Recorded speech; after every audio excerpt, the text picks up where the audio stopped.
Penghapusan kelas 1, 2, dan 3 dalam BPJS Kesehatan yang akan diganti dengan kelas rawat inap standar pada 2022 dilakukan pemerintah sesuai dengan Undang-Undang Nomor 40 Tahun 2004 tentang Sistem Jaminan Sosial Nasional. Dengan demikian, nantinya hanya ada 2 kelas kepesertaan program, yakni penerima bantuan iuran atau PBI dan non-PBI. Segmen peserta penerima upah dan pekerja bukan penerima upah atau mandiri tergolong dalam non-PBI. Kelas standar ini juga yang akan membedakan ketentuan luas kamar dan jumlah tempat tidur di rumah sakit yang menjadi mitra BPJS Kesehatan.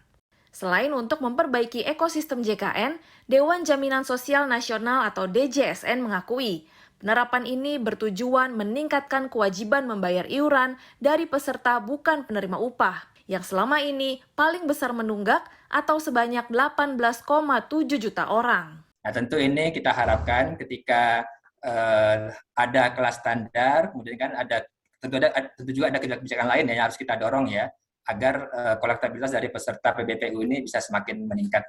Tetapi untuk KRIS JKN ini, kita ingin mendorong adanya, pertama adalah perbaikan mutu, yang kedua adalah ekuitas ya. Jadi kita harapkan misalnya bagaimana tidak ada perbedaan mutu di antara para peserta gitu kan. Bagaimana mendorong keselamatan pasien, bagaimana mendorong dari mutu JKN ini akan lebih baik lagi. Yayasan Lembaga Konsumen Indonesia mengingatkan pemangku program JKN agar berhati-hati dalam menerapkan amanah undang-undang ini. Pertama, harus memperhatikan perbedaan kualitas rumah sakit di perkotaan dan daerah. Yang kedua, besaran iuran kelas standar harus mempertimbangkan aspek kemampuan membayar khususnya dari peserta mandiri. Dengan kelas standar artinya yang kelas 1 turun sedikit, yang kelas 3 naik ya. Jadi mungkin di tengah-tengah akan diambil standarnya. Ini yang kemudian akan sangat berat kalau tidak memperhitungkan aspek daya beli bagi kelas 3 khususnya untuk kelas mandiri ya. Karena yang krusial di sini sebenarnya hanya kelas mandiri. Tetapi kalau nanti idealnya adalah berdasarkan tarif real cost dan kemudian disubsidi oleh negara, itu menjadi dua hal yang berbeda.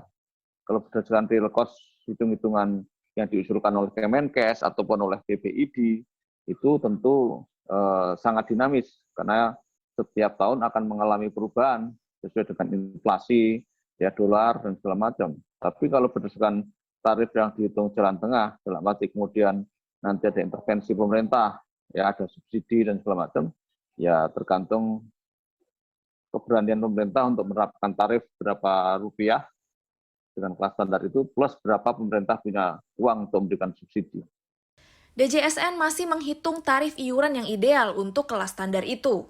Adapun dari sisi mitra, DJSN telah melakukan penilaian terhadap 1.916 rumah sakit dari 4.009 rumah sakit peserta di seluruh Indonesia. Penerapan kelas standar pun akan dilakukan secara bertahap. Jadi memang sampai sekarang kita belum bisa memutuskan, Mbak Desi ya, terkait dengan berapa sih besar iuran untuk program JKN ke depan. Karena apa? Karena tadi kami sampaikan bahwa manfaat itu ada dua kan, manfaat medis dan manfaat non medis. Manfaat medis yang sekarang disebut dengan KDK, kebutuhan dasar kesehatan, sekarang masih berproses di Kementerian Kesehatan. Kemudian yang KRI JKN, KRIS JKN ini di penanggung jawabnya adalah DJSN. Nah tentu setelah manfaat ini keduanya selesai, tentu kemudian kita harus menghitungkan, menentukan berapa besaran iuran yang harus ditetapkan ke depannya. DJSN masih terus memproses rencana tersebut dan akan melakukan uji coba pada 2022 sebelum menerapkannya pada 1 Januari 2023. Desi Aritonang, Yudhistira Satria, Jakarta.